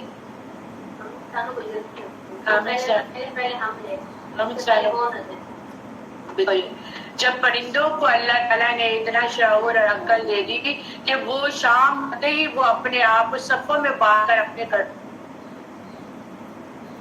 روزی کی حالت میں بھی ایک دوسرے سے صفہ لے جانے کے لیے لڑ رہے ہوتے ہیں، ہم اپنی باری کا انتظار نہیں کرتے۔ تو اہل جنت کی 120 صفیں ہوں گی، 120 صفیں ہوں گی، وسلم کی ہوں گی۔ نبی کریم صلی اللہ علیہ وآلہ وسلم نے فرمایا کی قسم جس کے ہاتھ میں محمد کی جان ہے، اللہ کے راستے میں صبح شام کو نکلنا دنیا اور معافی سے بہتر ہے، اور کسی کا سر پہ کھڑا ہونا 1000 سال کی زیارت سے بہتر ہے۔ تو کتنی بڑی فضیلت ہے بنانے کی۔ اور موسیٰ نے اپنی قوم سے کہا، اے میری قوم تم مجھے تکلیف کیوں دیتے ہو، حالانکہ تم جانتے ہو بلا شبہ میں تمہاری طرف اللہ ہی کا رسول ہوں۔ پھر جب وہ ٹیڑھے ہو گئے تو اللہ نے ان کے دل بھی ٹیڑھے کر دیے، اور اللہ نافرمان لوگوں کو ہدایت نہیں دیتا۔ اور جب عیسیٰ ابن مریم نے کہا، اے بنی اسرائیل بے شک میں تمہاری طرف اللہ کا رسول ہوں، تصدیق کرنے والا ہوں اس کتاب تورات کی مجھ سے پہلے ہے، اور ایک رسول کی بشارت دینے والا، اور اس کا نام احمد ہوگا۔ احمد نہیں ہوتا، احمد ہوتا، جو صحیح پروننسیشن ہے وہ احمد ہے۔ اب بہت صورت تعلیم ہے، اور مجھے یہ نام لڑکوں میں ایک مزمل، ایک مدثر اور ایک احمد بہت پسند ہے، ایک علی مجھے بہت پسند ہے۔ تو دیکھیں قرآن میں بھی یہ نام آیا ہے کہ اس کا نام احمد ہوگا، اور پھر جب وہ رسول اس کے پاس کی نشانیوں کے ساتھ آیا تو یہ کھلا جادو ہے، اور جس شخص نے اس سے زیادہ ظالم کون ہوگا جو اللہ پر جھوٹ باندھے، حالانکہ اسے اسلام کی طرف بلایا جاتا ہے، اور اللہ ظالم لوگوں کو ہدایت نہیں دیتا۔ وہ چاہتے ہیں کہ اللہ کا نور دین اسلام اپنے منہ سے بجھا دے، جبکہ اللہ اپنا نور پورا کرنے والا ہے۔ اللہ کے نور کو، اللہ کے اسلام کو تو کوئی نہیں ختم کر سکتا، کوئی نہیں بجھا سکتا، اللہ خود اس کی حفاظت کرنے والا ہے، اگرچہ کافر نہ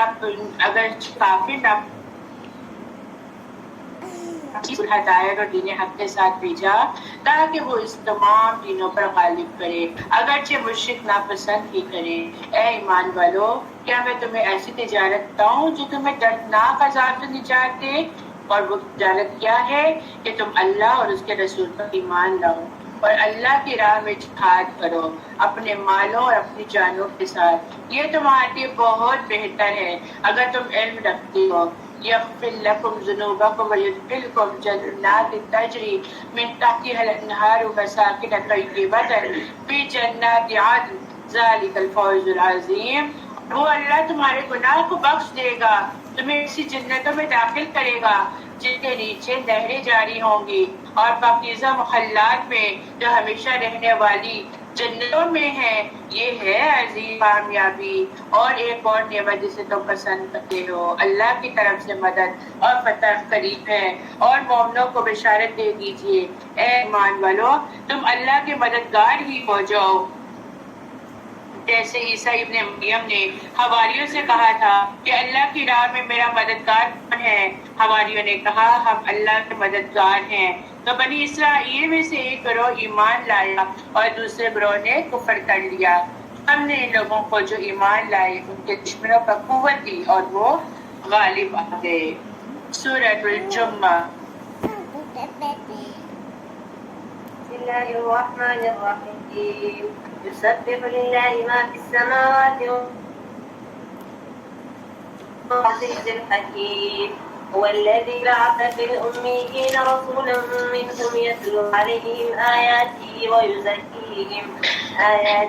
ويزكيهم ويعلمهم الكتاب والحكمة وإن كانوا من قبل لفي ضلال مبين وآخرين منهم لما يلحق بهم وهو العزيز الحكيم. نبی صلی اللہ علیہ وآلہ وسلم جمعہ کی نماز میں سورہ جمعہ پڑھا کرتے تھے اور سورہ منافقون پڑھا کرتے تھے. تاہم ان کا جمعے کی رات کو عشاء کی نماز میں پڑھنا ضعیف روایت میں آتا ہے کہ یہ ہے کہ جمعے کی نماز میں وہ سورہ جمعہ اور سورہ منافقون کو پڑھا کرتے تھے. ترجمہ سنتے ہیں اس کا. آسمان اور زمین کی ہر چیز اللہ تعالیٰ کی پاکی بیان کرتی ہے. جو بادشاہ کی نہایت پاک ہے، غالب اور باحکمت ہے. وہی ہے جس نے ناخواندہ لوگوں میں انہی میں سے ایک رسول بھیجا جو انہیں اس کی آیتیں پڑھ کر سناتا ہے، کتاب اور حکمت سناتا ہے. یقیناً یہ اس سے پہلے کھلی گمراہی میں تھے اور دوسروں کے لیے بھی انہی میں سے جواب تک ان سے نہیں ملے. اور وہی غالب باحکمت. یہ اللہ کا فضل ہے، جسے چاہے نہ فضل دے، اور اللہ تعالیٰ پر بہت بڑے فضل کا مالک ہے. جن لوگوں کو تورات پر عمل کرنے کا حکم دیا گیا پھر انہوں نے اس پر عمل نہیں کیا، ان کی مثال اس گدھے جیسی ہے جو بہت کتاب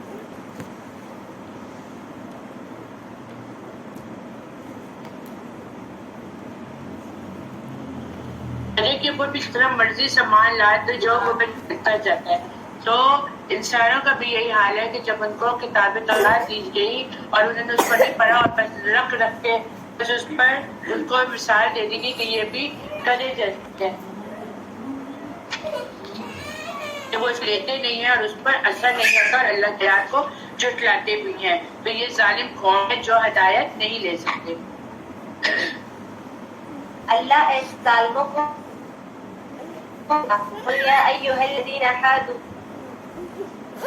جاءوا اللہ من دون الناس فتمنوا الموت ان کنتم صادقین. کہہ دیجیے اے یہودیوں، اگر تمہارا دعویٰ ہے کہ تم اللہ کے دوست ہو، دوسرے لوگ نہیں ہیں، تو تم موت کی تمنا کرو اگر تم سچے ہو. ہرگز موت کی تمنا نہ کریں گے بوجہ ان کے اعمال کے جو اپنے آگے اپنے ہاتھوں سے بیچ. یہ ناانصاف اللہ کو خوب معلوم ہے. کہہ دیجیے کہ جس موت سے تم بھاگتے پھرتے ہو وہ تو تمہیں پہنچ کر ہی رہے گی، پھر تم سب چھپ لے کے جاننے والے اللہ کی طرف لوٹائے جاؤ اور وہ تمہیں تمہارے کیے ہوئے تمام کام بتلا دے گا. اے وہ لوگوں جو ایمان لائے ہو، جمعے کے دن نماز کی اذان دی جائے تو تم اللہ کے ذکر کی طرف جلدی آ جایا کرو اور خرید و فروخت چھوڑ دو. یہ تمہارے حق میں بہت ہی بہتر ہے اگر تم کو سمجھ ہے. یاد رکھیں جمعے کا جب ٹائم آئے، جمعے کا جب وقت ہو، جب خطبہ چلنا شروع ہو جائے، اس وقت کوئی بھی خرید و فروخت کے لیے باہر نہ نکلے. اور مرد حضرات کو تشریح کہا جاتا ہے کہ وہ ساری تجارتوں کو چھوڑ کے نماز کے لیے جایا جائے اور نماز کے لیے پہل کرے، اور جو خرید و فروخت کرنی ہے وہ جمعے کے بعد کرے. جمعے سے پہلے کرنے کو منع کر دیا گیا ہے.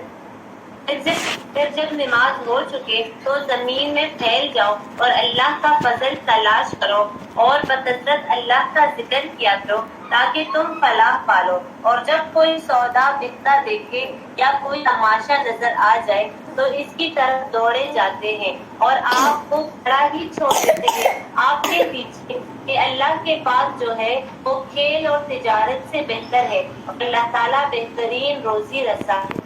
بسم الله الرحمن الرحيم إذ جاءك المنافقون قالوا نشهد إنك رسول الله والله يعلم إنك رسوله والله يشهد إن المنافقين لكاذبون اتخذوا إيمانهم حجة فصدوا عن سبيل الله إنهم ساء ما كانوا يعملون. میرے پاس جب منافق آتے ہیں تو کہتے ہیں کہ ہم اس بات کے گواہ ہیں کہ بے شک آپ اللہ کے رسول ہیں. اللہ جانتا ہے کہ یقین آپ اللہ کے رسول ہیں اور اللہ گواہی دیتا ہے کہ یہ منافق قطعاً جھوٹے ہیں. انہوں نے اپنی قسموں کو ڈھال بنا رکھا ہے بس اللہ کی راہ سے رک گئے. بے شک برا ہے کام جو یہ کر رہے ہیں. یہ سب اس سبب سے ہے کہ ایمان لا کر کافر ہو گئے. بس ان کے دلوں پر مہر کر دی گئی. اب یہ نہیں سمجھتے. جب آپ انہیں دیکھ لیں تو ان کے جسم آپ کو خوشنما معلوم ہو. یہ جب باتیں کرنے لگے تو آپ ان کی باتوں پر اپنا کان لگائے. گویا کہ یہ لکڑیاں کنارے سے لگائی ہوئی ہر سخت آواز کو اپنی ہی ہلاک سمجھتے ہیں. یہی حقیقی دشمن ہے. ان سے بچو. اللہ انہیں غرق کرے. کہاں سے یہ پھرے جاتے ہیں اور ان سے آؤ تمہارے لیے اللہ کے رسول استغفار کرے تو اپنے سر منڈواتے ہیں اور آپ دیکھیں گے کہ وہ تکبر کرتے ہوئے رک جاتے ہیں. ان کے حق میں آپ کا استغفار کرنا اور نہ کرنا دونوں برابر ہے. اللہ تعالیٰ انہیں ہرگز نہ بخشے گا. ان اللہ لا یهدی القوم الفاسقین. بے شک اللہ تعالیٰ ایسے نافرمان لوگوں کو ہدایت نہیں دیتا. یہی وہ ہے جو کہتے ہیں کہ جو لوگ رسول اللہ کے پاس ہے انہیں کچھ نہ دو یہاں تک کہ وہ ادھر ادھر ہو جائے اور آسمان اور زمین کے کل خزانے اللہ کی ملکیت ہے. لیکن یہ منافق بے سمجھ لوگ ہیں. یہ کہتے ہیں کہ اگر اب لوٹ کر مدینہ جائیں گے تو عزت والا وہاں سے ذلت والے کو نکال دے گا. سنو عزت تو صرف اللہ ہی کے لیے ہے اور اس کے رسول کے لیے ہے اور ایمانداروں کے لیے ہے. لیکن یہ منافق بے علم ہے. اے مسلمانوں تمہارے مال اور تمہاری اولاد تمہیں اللہ کے ذکر سے غافل نہ کر دے اور جو ایسا کرے وہ بڑی ہی ضیاءکار لوگ ہیں. یہاں پر دیکھیں یہ آیت بہت ہمارے لیے ہے کہ ہم اپنا وقت کہاں پہ ضائع کرتے ہیں. بازار جا رہے ہیں نماز ہماری رہ جاتی ہے اور ہم صرف شاپنگ میں لگے رہتے ہیں کہ چلو نمازیں جو ہے بعد میں پڑھ لیں گے. یا گھروں میں کام کر رہے ہوتے ہیں تو نماز کو پیچھے ڈال دیتے ہیں پہلے ہم یہ کام کر لیں پھر نمازیں پڑھ لیں گے. گھر بڑے چیخ کے تھک جاتے ہیں پہلے نمازیں پڑھ لو لیکن ان کے کان تک جوں تک نہیں رینگتی. یعنی ہم پریورٹی کس کو دیتے ہیں؟ پہلے کاموں کو دیکھتے ہیں. اور کبھی کبھی اولاد آ جاتی ہے. کبھی اولاد کا پیمپر چینج کرنا ہے, کبھی اس کا فیڈر بنانا ہے, کبھی اس کے کوئی مسئلے ہیں اور یہ اولاد اور مال جس طرح کہا جاتا ہے فتنہ ہے.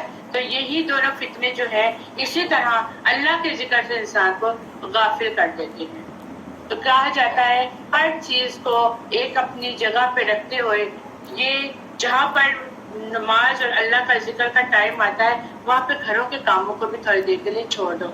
جب اینڈ ٹائم ہوتا ہے جب نماز قضا ہونے والی ہوتی ہے اس وقت اٹھ کے نمازیں پڑھی جا رہی ہوتی. کیا کہ پہلے ہم دوسرے کام کر لیں اور بعد میں نماز پڑھی جائے گی. کہہ رہا پھر اس میں 2 پھونکے مار لیے اور اٹھ کھڑے ہوئے. تو یہاں پہ کیا ہے اولاد اور مال تمہیں اللہ کے ذکر سے غافل نہ کرے. وأنفقوا مما رزقناكم من قبل أن يأتي أحدكم الموت فيقول ربي لولا أخرتني إلى أجل قريب. اور جو کچھ ہم نے تمہیں دے رکھا ہے اس میں سے تمہاری راہ میں اس سے پہلے خرچ کرو کہ تم میں سے کسی کو موت آ جائے تو کہنے لگے اے میرے پروردگار مجھے تو تھوڑی دیر کے لیے مہلت کیوں نہیں دیتا کہ میں صدقہ کروں اور نیک لوگوں میں سے ہو جاؤں، اور جب کسی کی مدت عمر پوری ہو جائے پھر اسے اللہ تعالیٰ ہرگز مہلت نہیں دیتا، اور جو کچھ تم کرتے ہو اس سے اللہ تعالیٰ بخوبی باخبر ہے۔ سورۃ التغابن۔ بسم اللہ الرحمن الرحیم۔ یسبح للہ ما فی السماوات وما فی الارض لہ الملک ولہ الحمد وہو علی کل شیء قدیر۔ اللہ کی تسبیح کرتی ہے جو چیز آسمانوں میں ہے اور جو زمین میں ہے، اسی کے لیے بادشاہی ہے اور اسی کے لیے ہر قسم کی حمد ہے، اور وہ ہر چیز پر خوب قادر ہے۔ وہی ہے جس نے تمہیں پیدا کیا، پھر تم میں سے کوئی کافر اور کوئی مومن ہے، اور تم جو عمل کرتے ہو اللہ اسے خوب دیکھنے والا ہے۔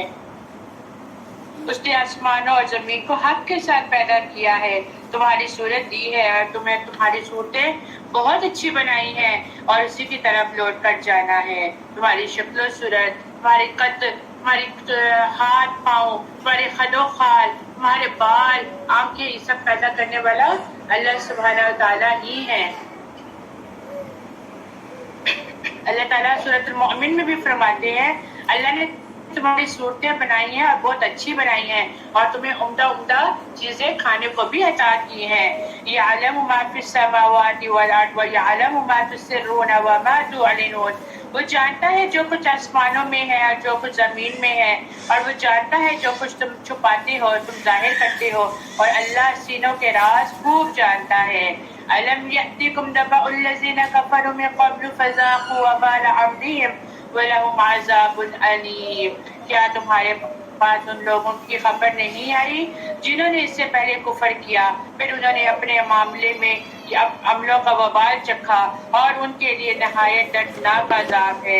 یہ اس کے لیے کہ بے شک ان کے رسول ان کے پاس کھلی نشانیاں لاتے تھے، اور انہوں نے کہا کیا بشر ہمیں راہ دکھائیں گے، پھر انہوں نے کفر کیا اور حق سے منہ موڑ لیا، اور اللہ نے ان سے بے پرواہی کی، اور اللہ بے پرواہ بہت قابل تعریف ہے۔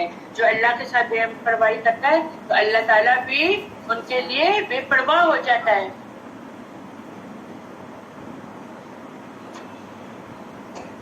کافروں نے دعویٰ کیا کہ وہ قبروں سے ہرگز نہیں اٹھائے جائیں گے۔ اے نبی کہہ دیجئے کیوں نہیں، میرے رب کی قسم تمہیں ضرور اٹھایا جائے گا، پھر تمہیں ضرور بتایا جائے گا کہ تم نے جو عمل کیے، اور یہ اللہ پر تو بہت آسان ہے۔ چنانچہ تم اللہ اور اس کے رسول اور اس نور پر ایمان لاؤ جو ہم نے نازل کیا، اور اللہ اس سے خوب باخبر ہے جو تم عمل کرتے ہو۔ جس دن وہ تمہیں جمع ہونے کے دن اکٹھا کرے گا وہی جیت اور ہار کا دن ہے، اور جو بھی اللہ پر ایمان لائے اور نیک عمل کرے تو اللہ اس سے اس کی برائیوں کو مٹا دے گا اور اسے جنتوں میں داخل کر دے گا جن کے نیچے نہریں بہتی ہیں، اور وہ ان میں ہمیشہ رہیں گے ابد تک۔ یہی عظیم کامیابی ہے۔ تو کیا دو کرائٹیریا بتا دیا گیا کامیابی کا، کہ اللہ اور اس کے رسول پر ایمان لائے اور نیکیوں کے کاموں میں آگے بڑھتے رہے۔ ويدخلهم جنات تجري من تحتها الأنهار خالدين فيها أبدا ذلك الفوز العظيم۔ اور والذين كفروا وكذبوا بآياتنا أولئك أصحاب النار خالدين فيها وبئس المصير۔ اور جن لوگوں نے نہ مانا اور ہماری آیتوں کو جھٹلایا وہ سب جہنمی ہے جو جہنم میں ہمیشہ رہیں گے، وہ بہت بری جگہ ہے پھر جانے کی۔ کوئی مصیبت اللہ کی اجازت کے بغیر نہیں پہنچ سکتی۔ جو اللہ پر ایمان لائے اللہ اس کے دل کو ہدایت دیتا ہے، اور اللہ ہر چیز کو خوب جاننے والا ہے۔ لوگوں اللہ کا کہاں مانو اور رسول کا کہاں مانو، بس اگر اعراض کرو تو ہمارے رسول کے ذمے صرف صاف طور پر پہنچا دینا ہے۔ اللہ کے سوا کوئی معبود پر حق نہیں۔ مسلمانوں کو اللہ ہی پر توکل رکھنا چاہیے۔ اے ایمان والو، تمہاری بعض بیویاں اور بعض بچے تمہارے دشمن ہیں، خبردار ان سے ہوشیار رہنا، اور اگر تم معاف کرو اور درگزر کرو تو وہ بہت بخشنے والا، تو اللہ تعالیٰ بخشنے والا اور مہربان ہے۔ تمہارے مال اور اولاد تو سراسر تمہاری آزمائش ہے، اور بہت بڑا اجر اللہ تعالیٰ کے پاس ہے۔ بس جہاں تک تم سے ہو سکے اللہ سے ڈرتے رہو اور سنتے رہو اور مانتے چلے جاؤ، اور اللہ کی راہ میں خیرات کرتے رہو جو تمہارے لیے بہتر ہے۔ اور جو شخص اپنے نفس کے حرص سے محفوظ رکھا جائے وہی کامیاب ہے۔ اگر تم اللہ کو اچھا قرض دو گے یعنی اس کی راہ میں خرچ کرو گے تو وہ اس سے تمہارے لیے بڑھایا جائے گا اور تمہارے گناہ بھی معاف فرما دے گا۔ اللہ بڑا قدردان، بڑا بردبار ہے اور پوشیدہ اور ظاہر کا جاننے والا ہے، زبردست حکمت والا ہے۔ بسم الله الرحمن الرحيم يا أيها النبي إذا طلقتم النساء فطلقوهن لعدتهن وأحصوا العدة واتقوا الله ربكم لا تخرجوهن من بيوتهن ولا يخرجن إلا أن يأتين بفاحشة مبينة۔ اے نبی اپنی امت سے کہو کہ جب تم اپنی بیویوں کو طلاق دینا چاہو تو ان کی عدت میں انہیں طلاق دو اور عدت کا حساب رکھو اور اللہ سے جو تمہارا پروردگار ہے ڈرتے رہو، نہ تم انہیں ان کے گھر سے نکالو اور نہ وہ خود نکلے۔ ہاں یہ اور بات ہے کہ وہ کھلی برائی کر بیٹھے، یہ اللہ کی مقرر کردہ حدیں ہیں۔ جو شخص اللہ کی حدود سے آگے بڑھ جائے اس نے یقیناً اپنا ہی برا کیا۔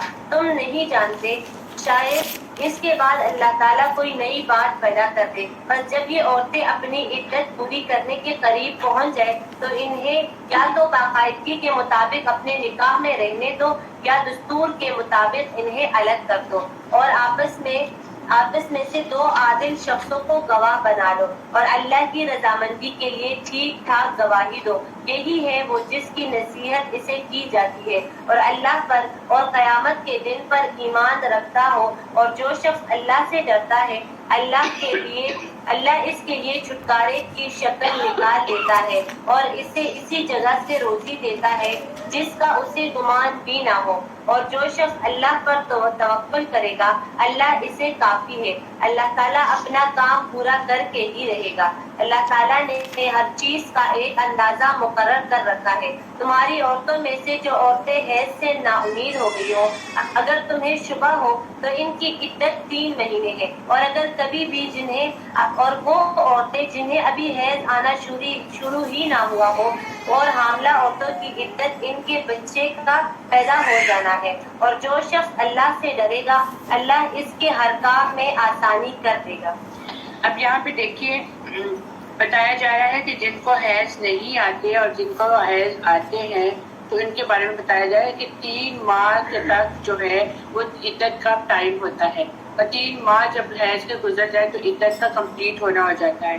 اور جو حمل عورتیں ہوتی ہیں چاہے وہ ان کو یعنی کہ حمل کا ان کا ڈلیوری کا ٹائم قریب ہے، 1 دن ہی ہے، اور اس کے بعد ان کو طلاق ہوئی ہے اور ان کا اگلے دن ہی ان کی ڈلیوری ہو گئی ہے، تو اس وقت ان کی عدت جو ہے وہ پوری ہو گئی۔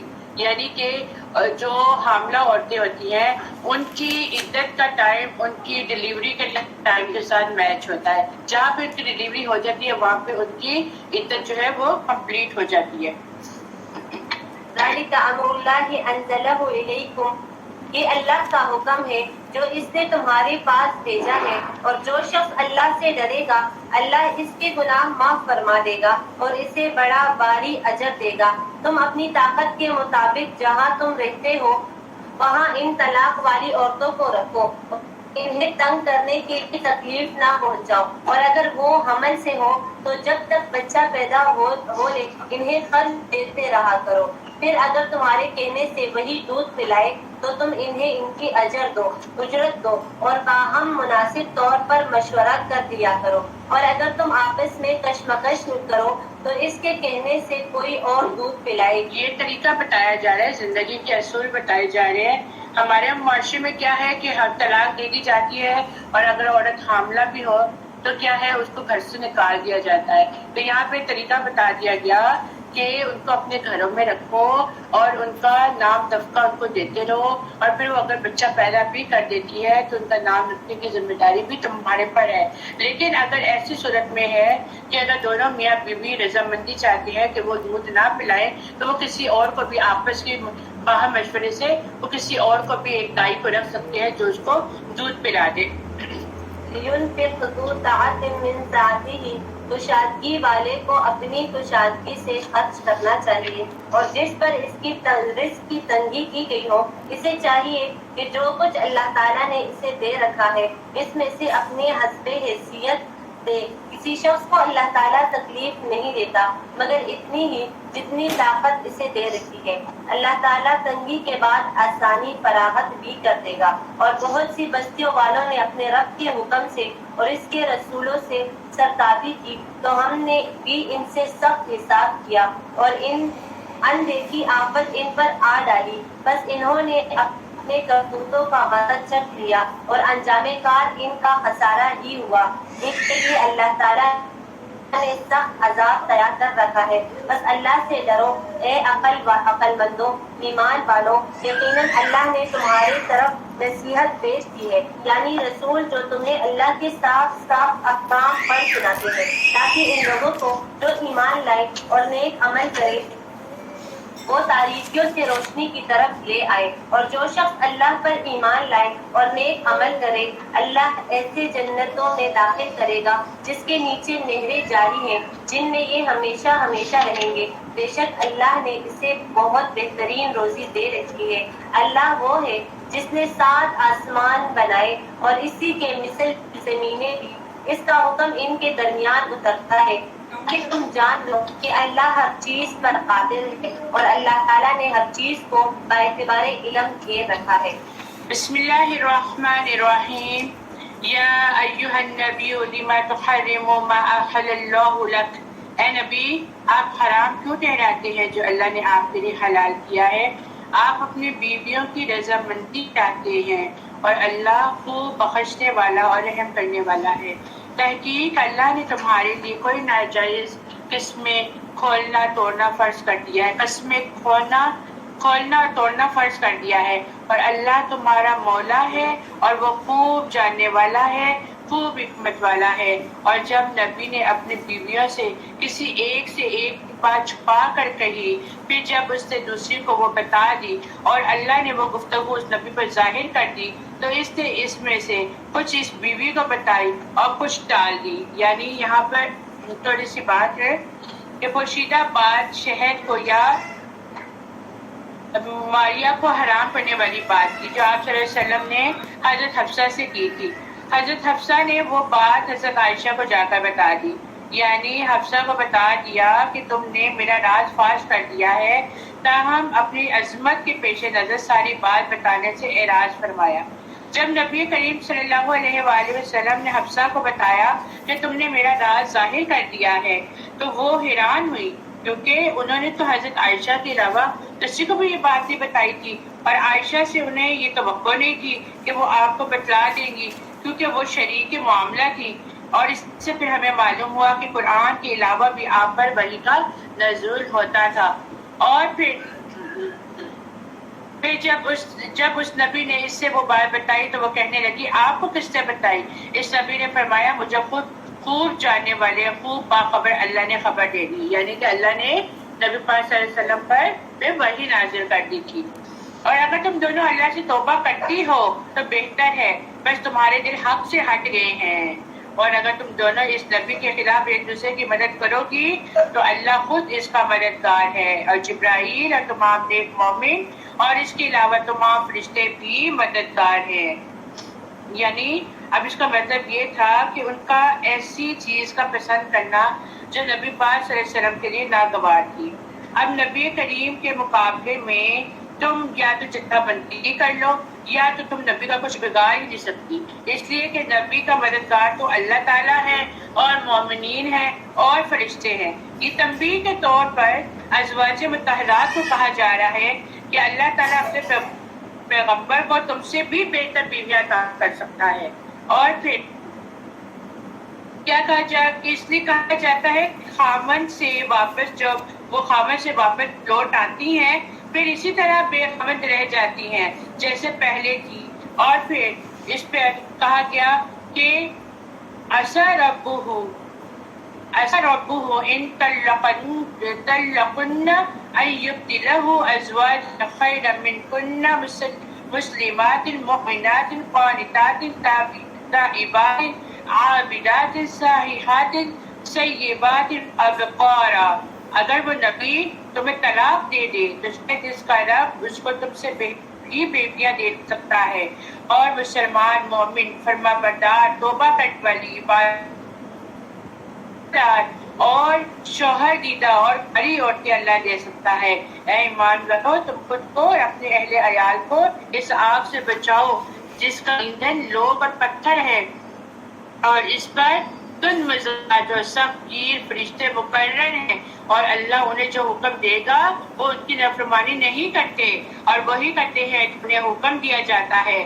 یا ایھا الذین کفروا لا تعتذروا اليوم انما تجزون ما کنتم تعملون۔